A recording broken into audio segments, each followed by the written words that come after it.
오늘 함께 보실 하나님의 말씀은 에스라 6장 13절에서 22절 말씀입니다.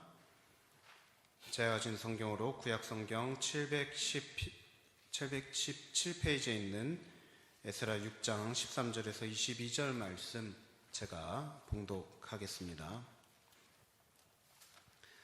다리오 왕의 조서가 내림에 유브라데강 건너편 총독 다뜨네와 스달보스네와 그들의 동관들이 신속히 준행하니라. 유다 사람들의 장로들이 선지자 학계와 이또의 손자 스가랴의 권면을 따랐으므로 성전 건축하는 일이 형통한지라.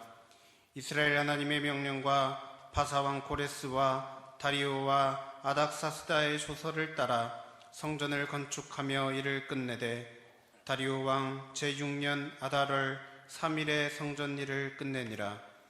이스라엘 자손과 제사장들과 레위 사람들과 기타 사로잡혔던 자의 자손이 즐거이 하나님의 성전 봉헌식을 행하니 하나님의 성전 봉헌식을 행할 때 수소 100마리와 순양 200마리와 어린 양 400마리를 드리고 또 이스라엘 지파의 수를 따라 순염소 12마리로 이스라엘 전체를 위하여 속죄제를 드리고 제사장을 그 분반대로 레위 사람을 그 순차대로 세워 예루살렘에서 하나님을 섬기게 하되 모세의 책에 기록된 대로 하게 하니라.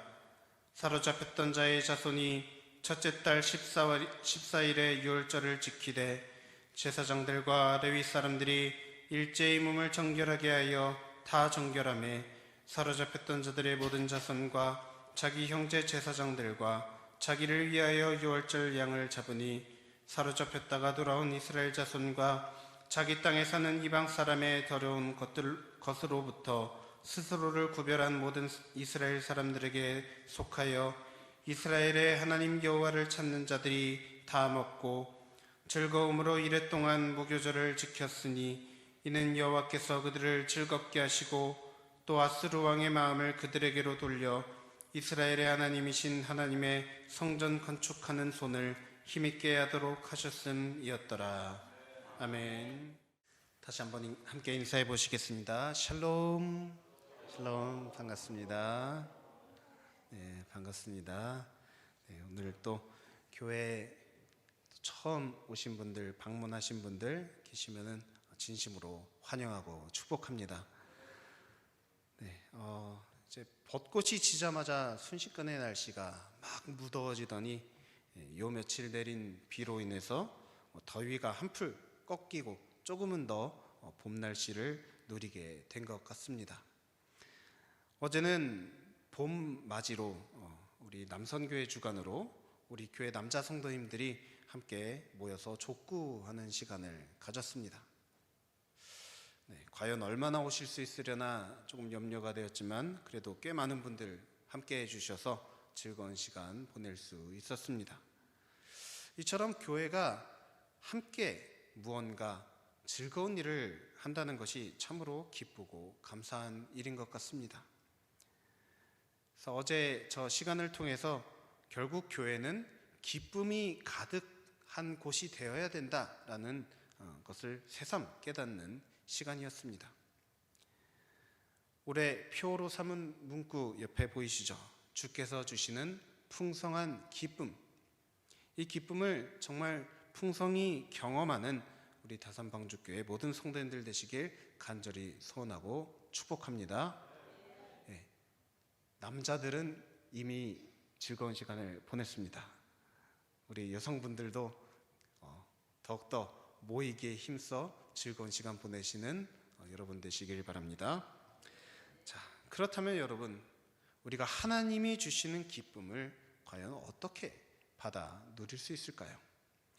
오늘부터 약 4주간 이 구약 성경에 있는 에스라서 말씀을 통해서 우리가 하나님 안에서 어떠한 모습으로 살아가야 이러한 기쁨과 축복을 누리며 살아갈 수 있을지를 함께 묵상해 보고자 합니다. 먼저 에스라서에 대해서 잠시 간략하게 배경 설명을 해드리겠습니다. 에스라서는 유다 민족이 바벨론 포로기를 마치고 다시 예루살렘으로 돌아와서 정착할 때 활동했던 선지자 에스라를 통해서 유대인들이 하나님의 복을 받아 누리기 위해서는 하나님과의 이 관계를 올바르게 세워나가야 한다라는 것을 설명하는 성경 말씀입니다. 에스라 선지자가 활동을 시작하기 전에는 학개 선지자라는 사람과 또 스가랴라고 하는 선지자들이 먼저 활동을 하였습니다. 그들이 이 선지자 활동을 하기 시작한 이유는 바로 예루살렘으로 돌아온 이 유대인들로 하여금 성전 공사를 빨리 진행하여서 이 성전을 완공시키라는 하나님의 그 음성 때문이었습니다. 페르시아에서 예루살렘으로 돌아온 유대인들, 이들은 총 3차례에 걸쳐서 귀환을 하게 되었습니다. 그런데 이 첫 번째로 예루살렘에 귀환한 사람들은 본래 그 목적이 그저 돌아오는 것뿐만이 아니라 무너진 예루살렘을 다시 짓는 것을 위해서 페르시아 왕 고레스의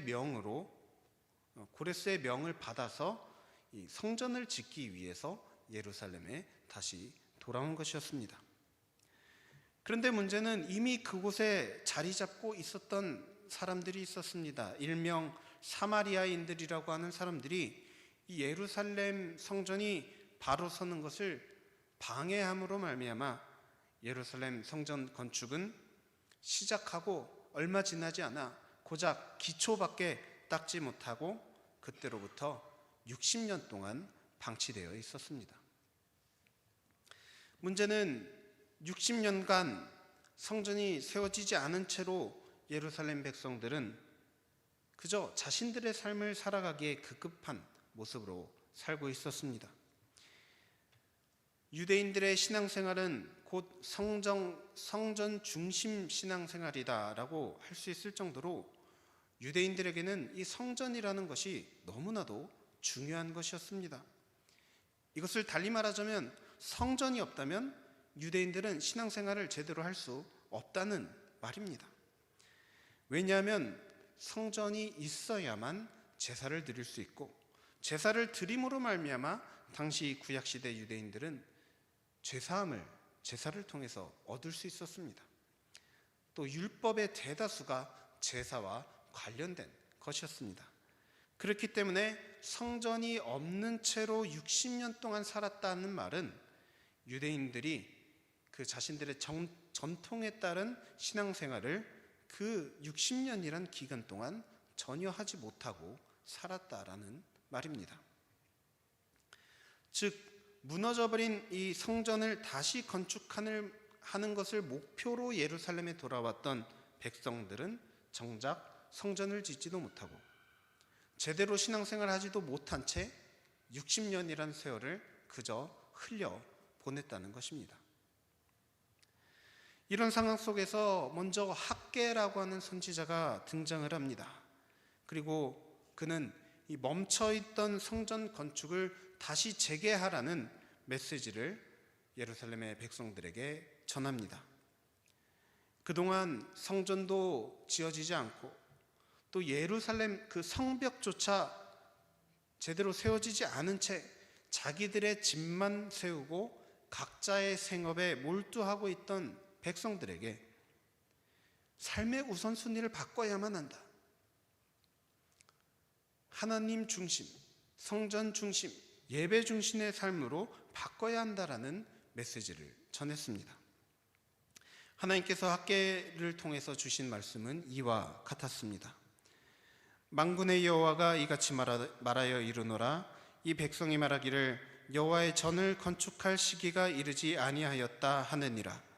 여호와의 말씀이 선지자 학개에게 임하여 이르시되 이 성전이 황폐하였거늘 너희가 이때에 판벽한 집에 거주하는 것이 옳으냐. 백성들이 말하기를 아직은 하나님의 성전을 지을 때가 아닙니다. 아직은 시기가 좋지가 않습니다. 물론 황폐한 채로 내버려져 있지만 아직은 상황이 좋지가 않습니다 라면서 핑계를 대면서 정작 자신들은 판벽한 집, 즉 벽을 아주 잘 세운 집에서 살아가고 있었다는 말입니다. 그래서 자신들의 삶에 이렇게 몰두한 이 예루살렘 백성들의 삶이 행복하고 즐거웠다면 아무 문제가 없었겠죠. 하지만 문제는 그들의 삶에 열매가 잘 맺히지 않는다는 것이었습니다. 당시 대다수의 백성들이 생업으로 삼던 농사는 그 땅이 황폐해진 땅이기 때문에 전혀 좋은 열매를 맺지 못했습니다. 아무리 노력해도 열매 맺지 못하는 삶을 60년째 이어가고 있었다는 말입니다. 이것에 대해서 학개 선지자는 바로 백성들이 하나님의 성전을 건축하는 것에 대한 무관심 때문에 이러한 삶의 열매들이 없는 것이라며 회개와 빨리 행동할 것을 촉구합니다. 학개 선지자의 말을 듣고 백성들의 마음에 정말로 회개하는 마음이 일어나서 곧바로 성전 건축을 시작했습니다. 또 학개 선지자와 거의 동시기에 활동한 스가랴 선지자는 이처럼 다시 건축을 재개한 백성들에게 성전 건축만이 답이 아니라 무너져 있던 신앙생활을 바로잡아야 된다라는 것을 촉구했습니다. 이처럼 눈에 보이는 성전, 이 성전을 바로 세울 뿐만 아니라 삶 속에서 완전히 무너져 있던 60년간 무너져 있던 그 신앙생활이 올바로 서지 못하면 하나님의 복을 받아 누릴 수 없다라고 전파한 것이죠. 학개와 스가랴 이 두 선지자의 말을 통해서 크게 감동받은 예루살렘의 백성들은 성전 건축을 시작한 지 약 4개월 만에 완공하게 됩니다. 60년 동안이나 멈춰져 있던 성전 건축이 4개월 만에 끝나게 된 것입니다. 어떻게 그런 일이 일어났을까요? 문제는 이 60년 동안이나 멈춰져 있던 공사를 갑자기 재개하려니까 당시 그 유다 지방을 관리하던 페르시아 관리들이 찾아와서 도대체 무슨 권한으로 이런 공사를 시작하느냐라고 물으면서 공사를 중단시키려 했습니다. 60년 전 공사가 중단될 때와는 달리 이번에는 예루살렘 백성들이 지혜롭게 대답하여서 한번 페르시아의 왕에게 이 예루살렘 성전 공사에 대한 기록을 찾아볼 것을 요청을 합니다. 이 당시 60년이 지난 후에는 60년 전에 예루살렘 성전 공사를 명령했던 고레스 왕이 없고 이제 다리오 왕이라는 다른 왕이 당시의 왕으로 있었습니다. 그렇기 때문에 이러한 내용을 자세히 알지 못하는 다리오 왕에게 한번 그 문서를 찾아보십시오 하고 그 기록을 찾아볼 것을 요청합니다.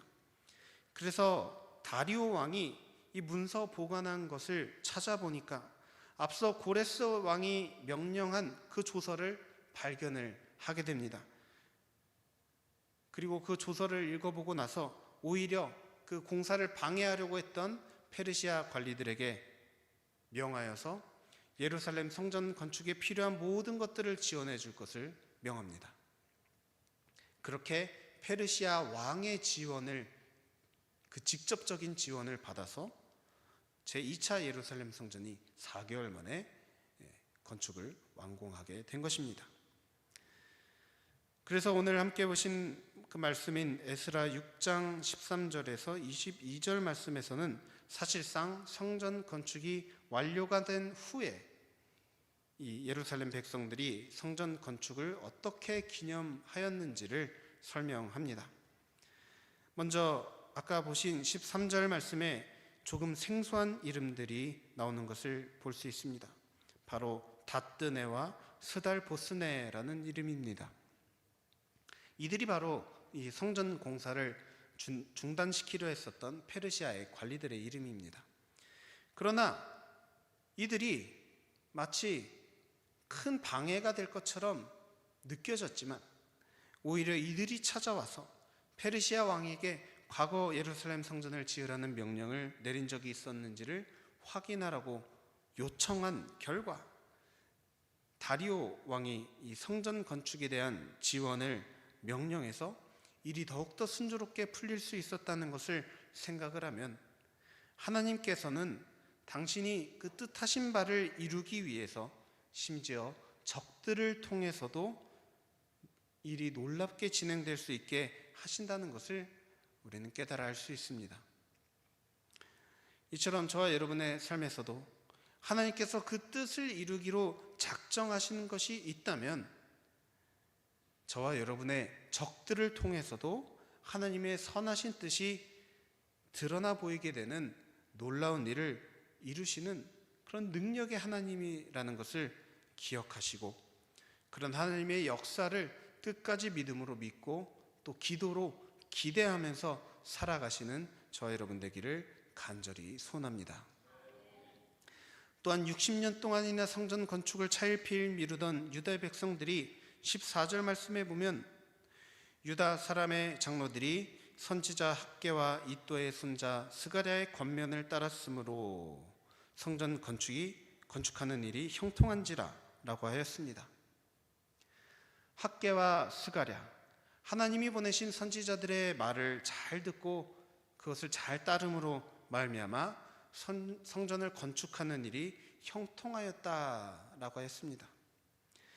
유다 백성들이 오직 자기 자신들만의 생각과 계획과 방식으로 성전 건축을 시작한 것이 아니라 오직 선지자들을 통해서 자신들에게 주시는 하나님의 말씀을 따름으로 말미암아 그 일들이 형통하게 되었다라는 것입니다.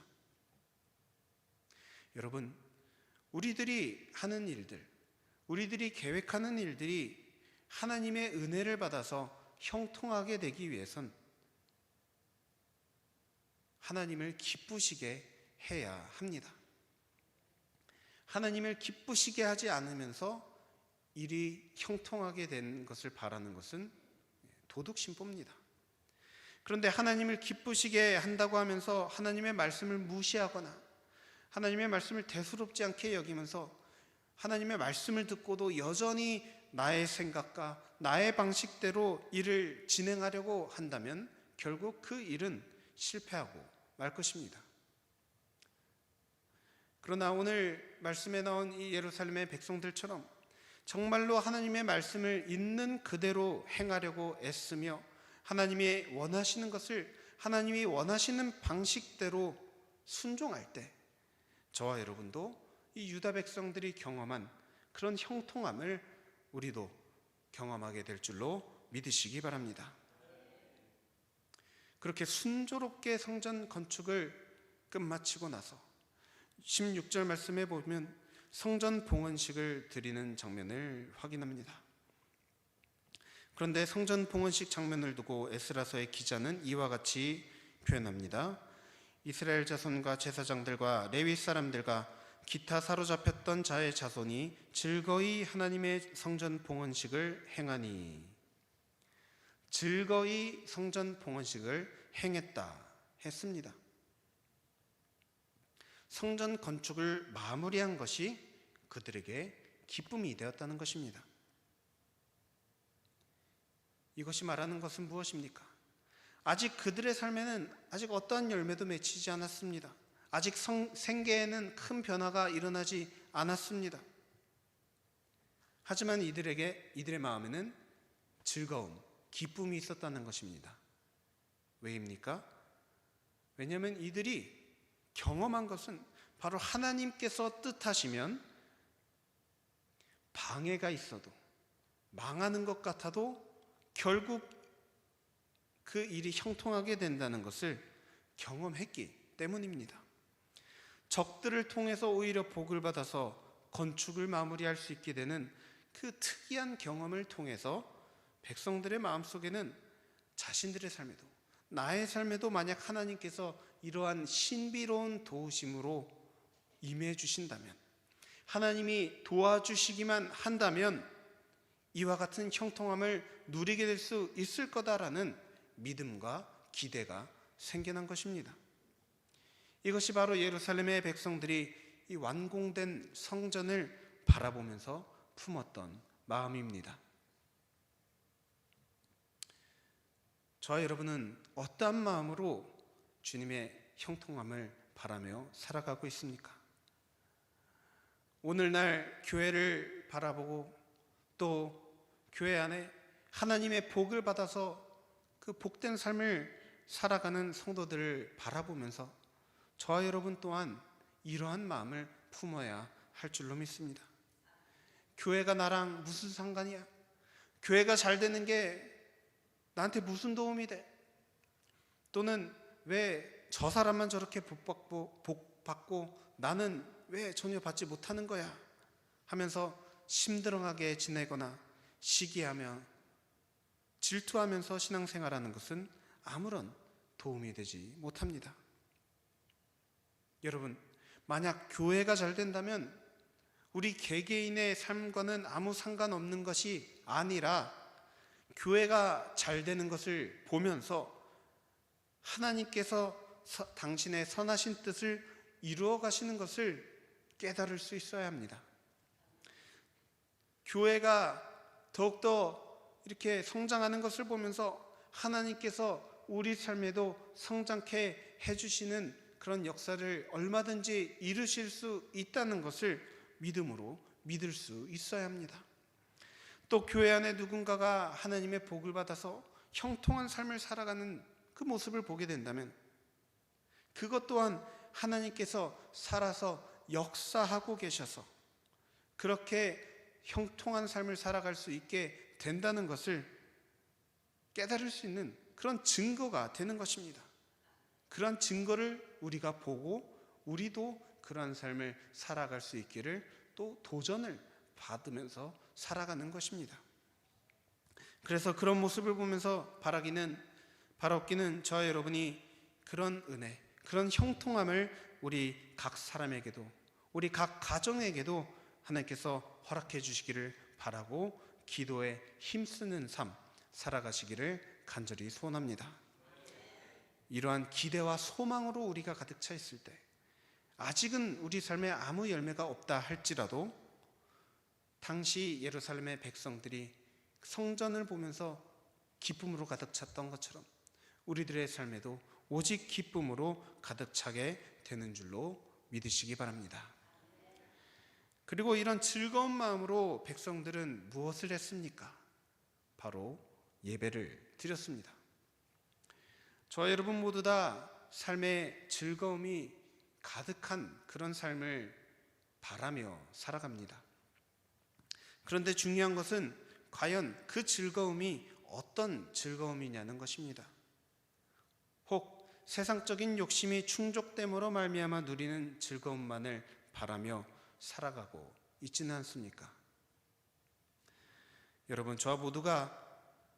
저와 여러분 모두가 다 아시다시피 세상적인 욕심은 아무리 채워도 끝이 없습니다. 아무리 채워도 만족이 되어지지가 않습니다.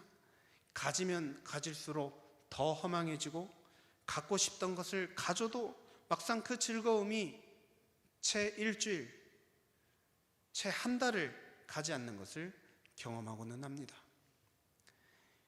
요즘 젊은 사람들 사이에서 무슨 병이라는 표현을 자주 사용합니다. 어떤 갖고 싶은 물건이 있으면 그 물건 이름 뒤에다가 병을 붙이는 것이죠. 그 물건을 너무 갖고 싶어서 병이 날 지경이라는 뜻입니다. 그래서 한 가지 예로 요즘 모두가 갖고 있는 핸드폰 말고 태블릿, 그리고 태블릿 중에서도 이 애플에서 나오는 이 아이패드라고 하는 태블릿이 많은 젊은이들의 일종의 병의 대상입니다. 그래서 그걸 두고 아이패드병이라고 부릅니다. 결국 아이패드를 손에 넣어야 낫는다는 뜻이죠. 그래서 그렇게 겨우겨우 아이패드를 손에 넣게 되면 너무나도 행복해질 것 같은데 문제는 아이패드를 막상 구입해서 손에 넣게 되면 짧으면 하루, 길어도 한 주 정도면 이제 또 다른 것을 갖고 싶어하는 또 다른 병에 걸린다는 겁니다. 이처럼 세상적인 욕심을 채움으로 말미암아 얻어지는 즐거움은 결코 우리들로 하여금 진정한 기쁨을, 참된 기쁨을 누릴 수 있게 만들어주지 못한다라는 것을 기억하면서 살아가야 합니다. 그렇다면 과연 어떤 것을 통해서 우리가 참 기쁨을 누리며 살아갈 수 있게 될까요? 오늘 본문인 에스라 6장 말씀은 우리가 이러한 기쁨을 누리는 것은 바로 예배를 통해서 가능하다라고 말하고 있습니다. 하나님의 백성인 유다 백성들이 기쁨을 누릴 수 있었던 까닭은 성전이 회복된 것뿐만 아니라 예배가 회복됨으로 말미암아 기뻐할 수 있었습니다. 무너진 성전이 다시 세워지고 끊어진 예배가 다시 드려지게 되니까 그들의 마음속에 기쁨이 가득 차게 된 것입니다. 여러분, 하나님의 백성이 된다는 것은 바로 이것을 의미하는 것입니다. 하나님의 백성이 된다는 것은 바로 하나님을 예배함으로 말미암아, 하나님을 예배하고 하나님의 그 말씀대로 살아감으로 말미암아 그것이 기쁨이 되어지고 힘이 되어지고 또 은혜와 복을 받는 그러한 삶을 말하는 것입니다. 우리의 힘은 주를 기뻐하는 것이라는 가사의 찬양이 있습니다. 이것은 바로 느헤미야 8장 10절에 나오는 이날은 우리 주의 성일이니 근심하지 말라 여호와로 인하여 기뻐하는 것이 너희의 힘이니라 라는 말씀을 참고해서 만든 가사입니다. 여호와로 인하여 기뻐하는 것, 무엇을 말하는 것입니까? 바로 예배를 통해서 하나님을 기뻐하는 것입니다. 예배를 통해서 하나님이 주시는 기쁨을 누리는 것을 말하는 것입니다. 그렇습니다, 여러분. 우리가 무언가 자꾸만 세상적인 물질을 소유함으로 얻는 기쁨을 얻으려고 애쓰는 것보다 하나님이 주시는 기쁨을 얻기 위해서는 오직 예배라는 방법밖에 없다는 것을 기억해야 합니다. 이 말은 우리가 예배를 드릴 때 이런 기쁨이 우리 안에 채워지게 된다는 것을 말하는 것입니다. 오늘 본문 22절 말씀에서도 보면 즐거움으로 이랫동안 무교절을 지켰으니 이는 여호와께서 그들을 즐겁게 하시고, 여호와께서 그들을 즐겁게 하셨다라고 했습니다. 다른 어떤 것으로 즐거움을 얻는 것이 아닙니다. 무언가를 받아서, 무언가를 소유해서 기뻐하는 것이 아니라 바로 하나님께서 이 즐거움이라는 감정, 이 기쁨이라는 감정을 우리에게 직접 넣어주신다는 것입니다. 우리가 세상에서 얻는 즐거움, 무언가를 함으로써, 무언가를 얻음으로써 얻는 즐거움은 사실 하나님께서 우리에게 주실 즐거움의 그림자에 불과한 것입니다. 우리가 무언가를 소유함으로 얻는 즐거움은 하나님께서 우리 안에 직접 불어넣어 주시는 즐거움에 비하면 초라하기 짝이 없는 것들 뿐입니다. 왜 그런지 아십니까? 왜냐하면 우리가 궁극적으로 얻게 될 가장 큰 기쁨, 가장 큰 즐거움은 바로 이 땅에서 누리는 것이 아니라 바로 천국에 가서 누릴 즐거움이기 때문입니다. 그런데 우리가 천국 가서 누릴 즐거움이 과연 어떤 물건들을 소유함으로써 얻어지는 즐거움이겠습니까? 아닙니다. 천국에서 우리가 누릴 즐거움은 바로 하나님 한 분만으로 만족하는 것에서 오는 즐거움입니다. 그렇기 때문에 우리가 천국에서 하나님 한 분만으로 만족하고 하나님 한 분만으로 즐거워하게 될 것이라면 지금 우리 생각에는 이것이 별로 중요한 것 같지 않아 보이고 지겨운 것 같아 보이겠지만 천국에서 누릴 그 기쁨이 얼마나 큰지는 우리가 지금은 상상해 볼 수 없다는 것을 기억하고 이러한 기쁨을 받아 누릴 수 있도록, 이러한 기쁨이 얼마나 큰지를 조금이라도 경험해 보기 위해서는 바로 예배를 통해서 하나님께서 이러한 기쁨을 우리에게 경험케 하신다는 것을 기억하시기를 바랍니다. 그렇기 때문에 여러분, 오늘 에스라서 말씀에서 백성들은 성전이 다 지어지는 것을 보고 기뻐했고 또 멈추었던 예배를 다시 드리게 됨으로 말미암아 기뻐했는데요. 그 기쁨은 바로 하나님께서 그 예배를 통해서 그들에게 이 기쁨이라는 감정을 넣어주셨기 때문입니다. 예배를 드릴 때 그 기쁨이란 감정이 저절로 솟아 나왔다는 것입니다. 그렇다면 저와 여러분은 과연 어떻습니까? 오늘날 저와 여러분에게는 어떠한 것들 하나님께서 우리에게 허락해 주셨습니까? 예루살렘 백성들과 비교하자면 여러분, 망가진, 다 무너진 성전을 겨우 세우고 나서 기쁨이 가득했다 했습니다. 우리들에게는 이미 이처럼 아름다운 전을 허락해 주셨습니다. 또 건물뿐만 아니라 함께 예배할 수 있는 아름다운 공동체를 또 허락해 주셨습니다. 이처럼 아름다운 교회에서 이처럼 아름다운 사람들과 함께 마음을 모아 하나님께 예배하는 것이 우리들에게 진정한 기쁨을 누리게 해주시는 것이라는 것을 기억하며 부디 하나님께서 예배를 통해 주시는 기쁨을, 그 진정한 기쁨을 받아 누리는 모든 성도님들 되시기를 간절히 소원합니다. 그래서 예배를 통해서 날마다 더욱더 큰 기쁨과 즐거움 누리며 정말로 행복한 인생, 정말로 행복한 가정, 정말로 행복한 교회 누리면서 살아가시고 또 그 행복이 나와 가족들, 내 가족들 안에만 머물러 있는 것이 아니라 우리들의 이웃들과 또 사랑이 필요한 여러 이들에게 널리 전파되는 도구로서 귀하게 쓰임받는 우리 다산방주교회, 또 우리 다산방주교회 모든 성도님들, 또 그 가족들 되시기를 우리 주 예수 그리스도의 이름으로 간절히 축원드립니다. 함께 기도하시겠습니다.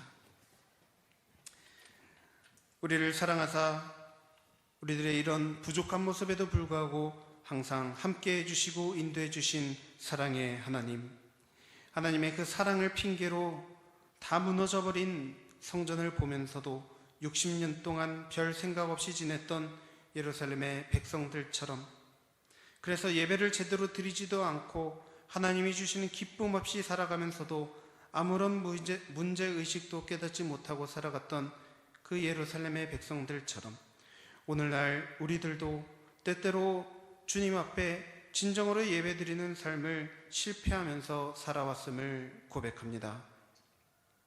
매일매일의 삶 속에서 하나님이 주시는 기쁨을 누리려면 매 순간순간이 하나님 앞에 드려지는 예배가 되어야 할진데, 우리들의 매일의 그 모습들을 되돌아보면 하나님을 예배하기보다는 오히려 나의 만족과 유익만을 위해서 살아왔음을 깨닫습니다.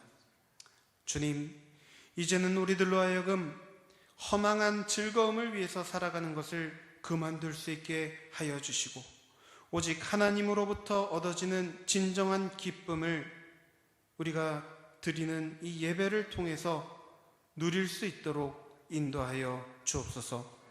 주님 앞에 예배로 나올 때마다 우리 마음속에 세상은 알 수 없고 또 우리의 입술로 형언할 수도 없는 그런 놀라운 기쁨과 평안이 충만히 경험되어지게 하여 주옵소서. 하나님이 우리에게 허락하신 이 교회와 또 이 아름다운 공동체와 함께하는 모든 시간과 모든 경험들을 통하여서 마치 천국에서 누리는 것 같은 기쁨과 즐거움으로 우리 삶을 가득 채워 주옵소서. 그래서 우리가 이 기쁨으로 우리의 가족들과 이웃들, 우리가 속한 모든 곳에서 이 기쁨을 함께 나누고 또 이 기쁨을 누리는 이 예배로 그들을 초대하여서 함께 기쁨 누리며 살아가도록 우리를 주님의 도구로 사용하여 주옵소서. 감사드리며 이 모든 것을 우리 주 예수 그리스도의 이름으로 간절히 기도드립니다. 아멘.